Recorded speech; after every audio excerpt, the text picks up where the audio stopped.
Social media apps have become an integral part of our everyday lives, and with apps like Snapchat and Instagram dominating the industry, there are other apps that have fallen by the wayside, never to see the light of day. Apps that may have looked great on paper but failed in execution and delivery.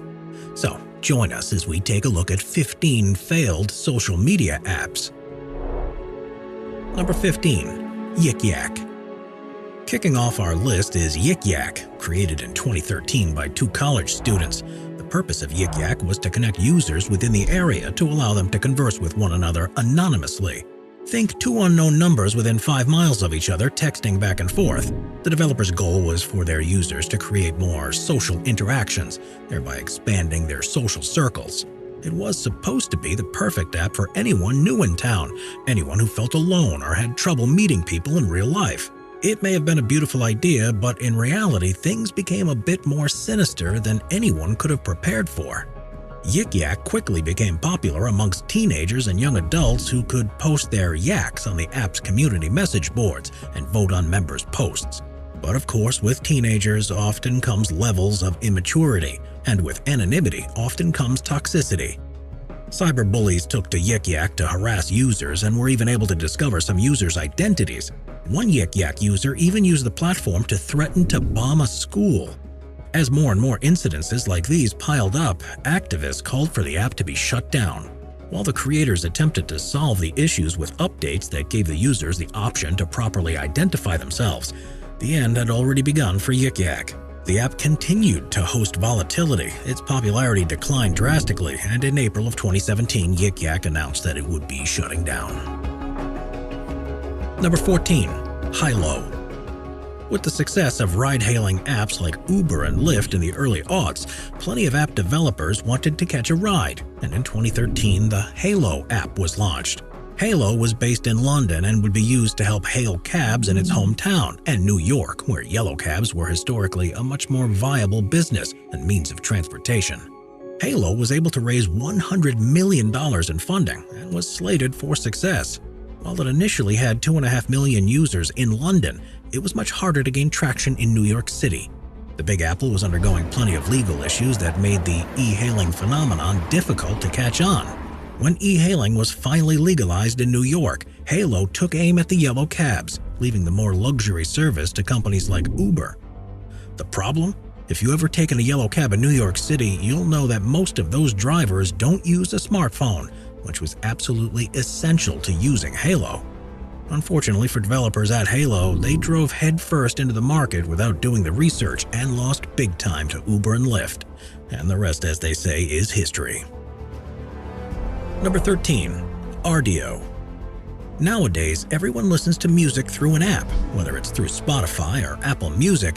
CDs fell by the wayside in the early 2000s, but before the major music streaming services we're familiar with today rose through the ranks, Rdio sought to change the way we listen to music back in 2010. Created by the people who brought us Skype, Rdio was the first music streaming app. For just $5 a month, users had access to a 5 million song catalog and could see what their friends were listening to and connect with them on the app. But with such an awesome idea, where did everything go wrong? The folks at Rdio tried so hard to make the app absolutely perfect that they forgot to build up a marketing team. So while they had a great idea from the start, no one heard about it. The app gained little to no traction and was completely unable to build a user base. It doesn't matter that you've built an app that can change the way we listen to and share music if no one has heard about it. A year after Rdio launched, Spotify reached the United States and completely dominated the market. In 2015, Rdio filed for Chapter 11 bankruptcy and sold its intellectual property to the folks at Pandora Radio. Number 12. Ship. The next app on our list aimed to revolutionize the world of e-commerce and shipping. With so much of our shopping done online now, it makes perfect sense. So when Ship launched in 2013, the San Francisco-based developers had high hopes, raising $63 million. Their goal was simple. You take a photo of an item you want shipped. The ship courier will come to you, package the item, and deliver it to the destination for just $5. Think Uber, but for quick shipping and at a great price for users.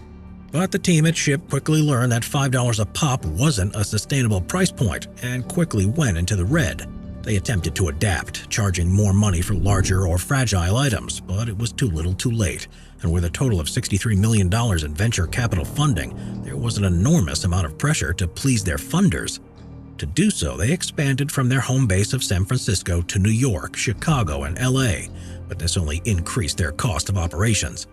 Since they were already making so little money, Ship quickly crumbled under the pressure. Another great idea that ran out of the gate too quickly. Ship closed its doors in 2018. Number 11. Fab. Another social app with a focus on e-commerce was Fab.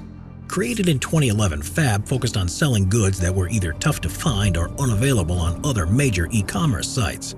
Fab became the fastest-growing startup in the world, raising $105 million in venture capital in just 1 year. Fab had started gaining traction in the US with over 1 million users early on. However, when a competitor opened its door in Europe, the team at Fab felt the pressure and moved overseas in an attempt to conquer the markets there too. This decision would prove to be a pretty big mistake, as they flew a little too close to the sun. Despite a decent user base in their home country of the United States, Fab wasn't yet big enough for that level of expansion, and the move cost them a pretty penny, reportedly over $60 million. They started burning cash they didn't have, assuming that they would quickly make it back, only they didn't. Pile that on top of holding a stock of products that were available on platforms like Amazon. Fab deviated from its original and unique mission, changing its image in the eyes of the public. A rapid expansion and attempt to reinvent itself caused Fab to fail in 2013 and become Hem, a completely different app, in order to stay afloat. Number 10. Auctionata. Launched in 2012, Auctionata was a Berlin-based startup aimed at a more sophisticated and wealthier clientele that allowed its users to bid on artwork and other luxury goods. Another app with very high hopes, Auctionata was able to raise $100 million in venture capital, but its demise came from within the inside. First, there was the issue of the company lying to their user base, providing them with fake reports of sales, leading people to believe the app had much more traffic than it did in reality. Auctionata was also plagued with long delivery times, which is a problem when so many of us are used to 2-day shipping. But what really caused things to boil over was the fact that many higher-ups in the company, including the CEO, would participate in the bids to inflate prices. When the news reached the masses, a lot of users deleted the app entirely. People felt lied to, betrayed, and ultimately cheated out of their money. In 2016, though, in an effort to restructure the already floundering company, the CEO was replaced. But that move proved to be too little too late. Auctionata's shady business practices had already ruined the app's reputation, and in 2017 the company folded. Number 9. Google Wave. Despite Google having a stronghold in the world of social apps, there's one that often goes forgotten. Google Wave was created in hopes of ushering in a new era of how we communicate and work together in the digital world. The app was announced at the Google I/O conference in 2009, and it's probably the most short-lived app on our list. Google Wave would have the obvious features like email, document sharing and messaging, wiki pages, and blogging. They wanted to create a one-stop shop for all of your professional online needs. It took 6,000 developers to create Google Wave and underwent testing with 100,000 users, but Google Wave was offering services that had already existed, and people were using those just fine.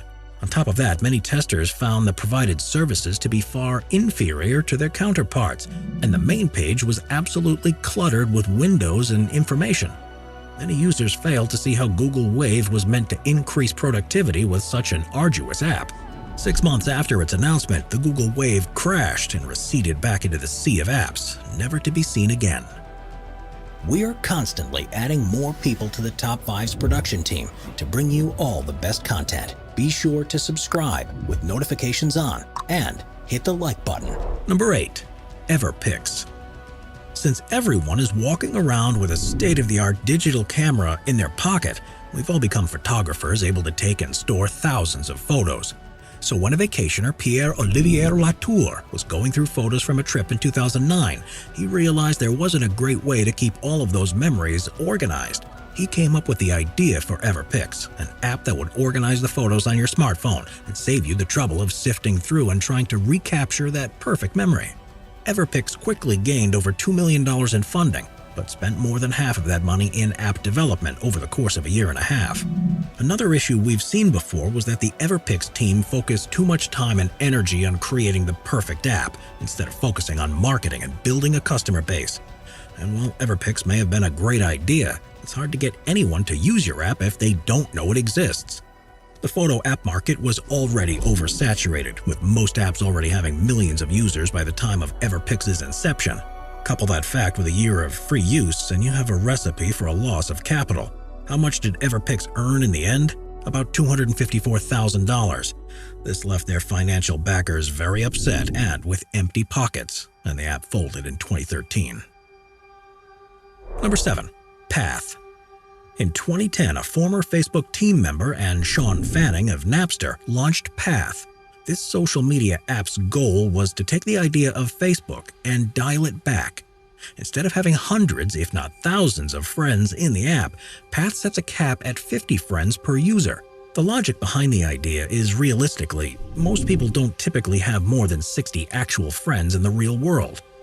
Path was off to a great start, getting 1.5 million users in their first month, and even turned down major acquisition offers. One offer came from Google, which valued the company at $500 million at the time. Let's just say they should have taken that money. By 2012, Path raised the friends cap to 150 just 2 years later, in an attempt to keep up with Facebook. But in that same year, however, it was reported that Path was pulling contacts from their users' phone books to recruit more users. An even bigger problem was that so many of these users were underage at the time. They ended up owning $800,000 in fines to the Federal Trade Commission and, in an attempt to stay relevant, allowed users to have up to 500 friends. They knew they were losing and were bought in 2015 by a communications company and closed their doors in 2018. Number 6. Ello. Although the social media app Ello is technically still up and running, like so many others on this list, it has completely fallen into obscurity. Launched in 2014, Ello sought to be what Facebook once was, an invite-only social media platform. The site itself was incredibly minimalist, without a clutter of ad space. And during the mass exodus from Facebook just a few years ago, Ello reportedly was receiving 34,000 member requests an hour. That's when the downfall began. With such a high volume of prospective members, the team at Ello was unable to keep up with the demand. This caused plenty of bugs and left wannabe members in limbo. Despite the increase in popularity, Ello was still in beta testing and run by a small group of people. Because there was zero ad revenue and subscription fees, the team was essentially working for free. Although it never officially closed its doors, Ello completely crumbled, and despite a redesign, never came even close to what it could have been. Number 5. Google+. Years after the failure of Google Wave, the conglomerate tried their hands at social media once again with Google+ in 2011. Another attempt at an all-in-one approach to your homepage, Google+ came with a bit more organization. A drop-down menu gave users access to the people in their network with categories like friends and acquaintances, which were categorized even further into your circle. On top of way too many categories, Google could now integrate with other social media platforms like YouTube and LinkedIn, which gave them access to even more user data. While overall usage and customer satisfaction was low, an article in the Wall Street Journal written in 2018 exposed to the masses that Google+ had exposed millions of users' data for its nearly 8-year lifespan. That marked the beginning of the end, and Google announced that very same day that it would shut down the service within the next few months. By August of 2019, it was over. Number 4. Meerkat. Coming onto the scene in a big way in 2015, Meerkat was a social app that allowed users to either start their live stream or watch someone else's. It was first announced at South by Southwest in Austin, Texas, and took the festival and the city by storm. Users were live streaming the festival events all day, every day. The company behind Meerkat, aptly named Life on Air, had raised a whopping $14 million in venture capital for the app at the time. The app quickly became one of the most downloaded apps, but with so much buzz around Meerkat, what went wrong? Today, when you think of a live streaming app, your mind probably goes right to Periscope. While it was still in beta testing, Twitter acquired Periscope, and within days of the announcement, Meerkat users quickly flocked and jumped ship. In the same year, Facebook would introduce Facebook Live, and Meerkat fell to the two social media powerhouses. And although Meerkat may have been one to start the live streaming craze, it left the App Store for good only a year later in 2016. Number 3. iTunes Ping. Back in 2010, the iTunes team introduced a new built-in social component called iTunes Ping. Ping came already loaded into iTunes 10, but was still unable to catch on. It made music recommendations based on what users listened to, let users follow their favorite artists, make posts, and even connect with people who shared similar music tastes. Steve Jobs himself said it was iTunes meets Facebook meets Twitter, but by giving people a platform that nobody really asked for. The catch, however, was that when making your recommended playlist, users were only given 3 genres to choose from, giving them pretty poor recommendations. This left everyone wanting more, a lot more. iTunes Ping ceased to exist in 2012, barely lasting 2 years. To this day, it's likely that most people have never even heard of it. Number 2. Beam. Created by famous YouTuber Casey Neistat, the social video app Beam launched in 2015 with the hopes of creating a more user-friendly video sharing experience. This meant things like live streams and reaction videos, which were some of Neistat's trademarks, and gaining users wasn't a problem considering his YouTube channel already had millions of subscribers. Perhaps the appeal was that video content creation was at the core of Beam's philosophy instead of just an added feature. However, because of a choppy user interface prevented users from seeing themselves while recording and a lack of new features to keep users hooked, interest in Beam quickly waned. The app had about 1.2 million downloads over the course of a year, but it wasn't going to keep the app afloat. It's been proven time and time again going up against the likes of Twitter, Snapchat, and Facebook is a near impossible task. And in 2016, Beam was bought by CNN for a pretty penny in an attempt to attract a younger audience. Despite the acquisition, the app itself ceased to exist. Number 1. Vine. Earning the top spot on our list is none other than Vine. Owned by Twitter, Vine lets users create a 6-second-long video loop, which dominated the App Store starting in 2012. It offered content ranging from comedy to animation to music and was home to millions of videos. It even became a meme itself with people shouting, "Do it for the Vine," all over the globe. Do it for the Vine. Do it for the Vine. Before the inception of social apps like Periscope and Facebook or Instagram Live, Vine was also a great way for people to share live news and get their message across to users everywhere. But then why did something so popular and so well received seemingly disappear into thin air? Vine failed to adapt and evolve alongside its users, and Twitter chose to keep things the same instead of conducting the proper market research. So when Instagram came along, it unfortunately spelled the beginning of the end for Vine. Instagram videos and stories simply offered more than Vine could, and users quickly